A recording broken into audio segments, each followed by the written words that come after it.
Schreiner. I grew up in Northwest Indiana, so don't mess with me. I'm from the region.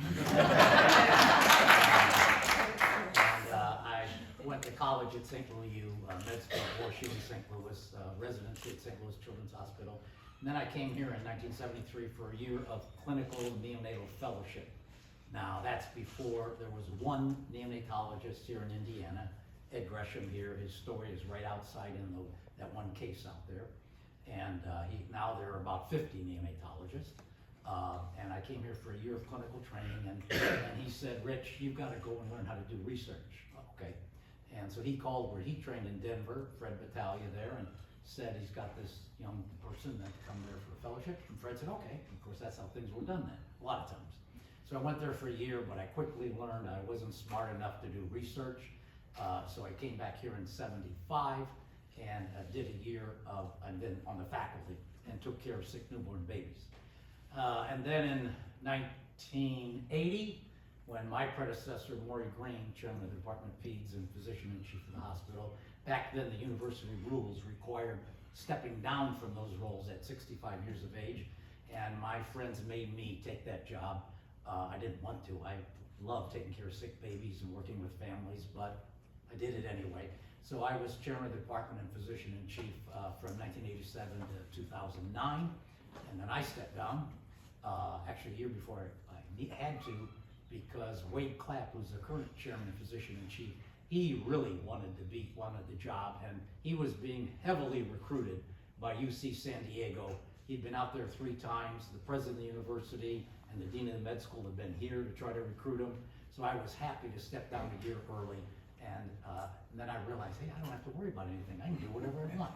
So, and I am a member of the downtown Kiwanis, but in the spirit of transparency and full disclosure, I will say that I really haven't participated as much as I should, except when they ask me to talk, or on the Abe Lincoln Scholarship Committee and at the Abe Lincoln Scholarship ceremonies that the Indianapolis Club did. And back in the old days, most of the people that were nominated for this Kiwanis Abe Lincoln Scholarship were Riley patients. Unfortunately now, more than half have sociological, economic problems. And, but it's been very gratifying for me to be able to work with these kids that are going to college despite incredible obstacles like Abe Lincoln did. Last night I started reading, I've been working on the 100-Year History book, which you all have or will get, and for the past roughly 3 years, and I've just got stacks and stacks of files in my office, and I've been going through last night I went through my Kiwanis file, and of course, if I knew this before, I forgot it, but I can't remember exactly what I did yesterday, so that's not surprising. I did not know that Kiwanis started in Detroit in 1915, and what I didn't know is the historian of Detroit came up with the name Nunki Kiwanis, an Indian phrase that literally means we make noise, but they voted to accept that name, but they just shortened it to Kiwanis. Again, I'm sure all you know that, but I sure as heck didn't know that. And since a member of the charter committee members in Detroit said, big time automotive thing, well, we got to have a club in Indianapolis because of all the automotive stuff. I forgot how many companies that made cars in Indiana, a lot of them back then. And so they started the club in 1916, just incredible, just amazing. And they mentioned a family, 3 generations of Kiwanis and McWhorters, and they mentioned, fortunately, my good friend Bob Baxter, who many of you know, who has a long family history in the Kiwanis, and I took one of the books to Bob, who's 93, I think now, out to his retirement home a couple of weeks ago. I took that to him. The other thing I saw was a Riley publication, the Riley Messenger, shortly, probably 6 months after the hospital opened, and I love it. More than 100 operations had been performed since the hospital opened. The first one was Caroline Miller, 12 years old, whose home is in Milton, near Cambridge City, for removal of a sliver of bone from her trachea.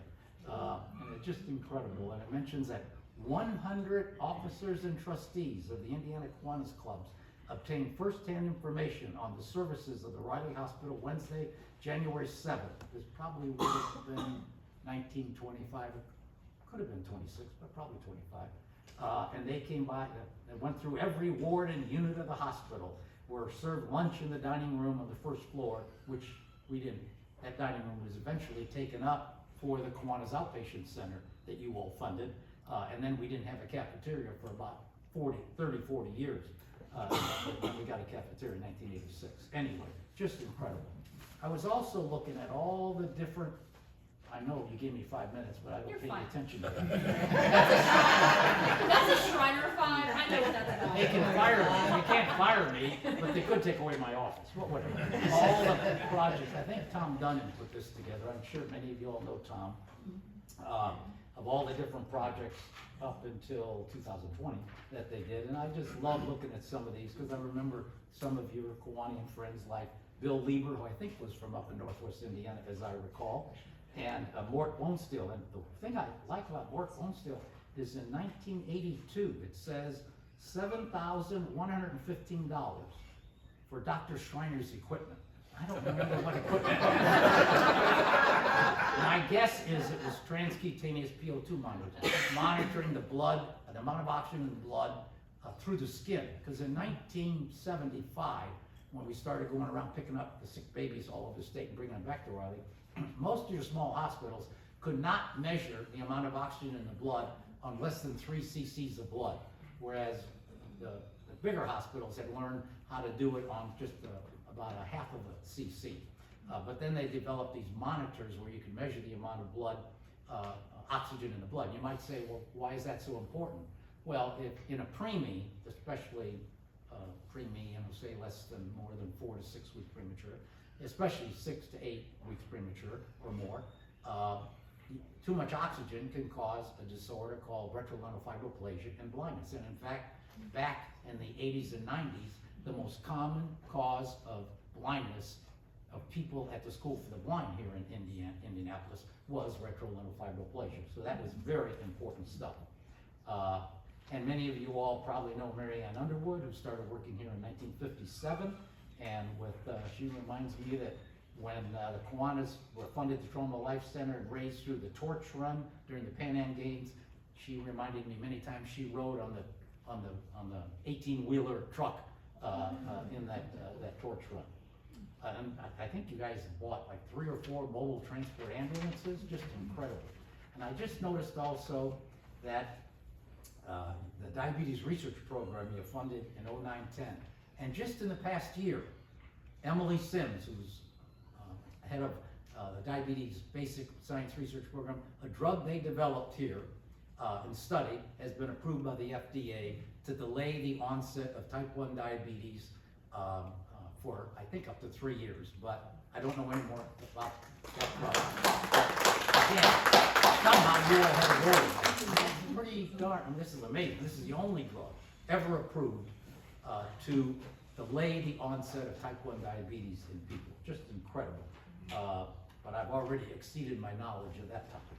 Anyway, what else did I find here that I want to mention? Well, I mentioned the research that we did. That might be it. Alrighty, I took my 7 minutes. And now we're going to watch a short video that some of you all sat in here and watched a few minutes ago, but they're going to turn on the video. Thanks.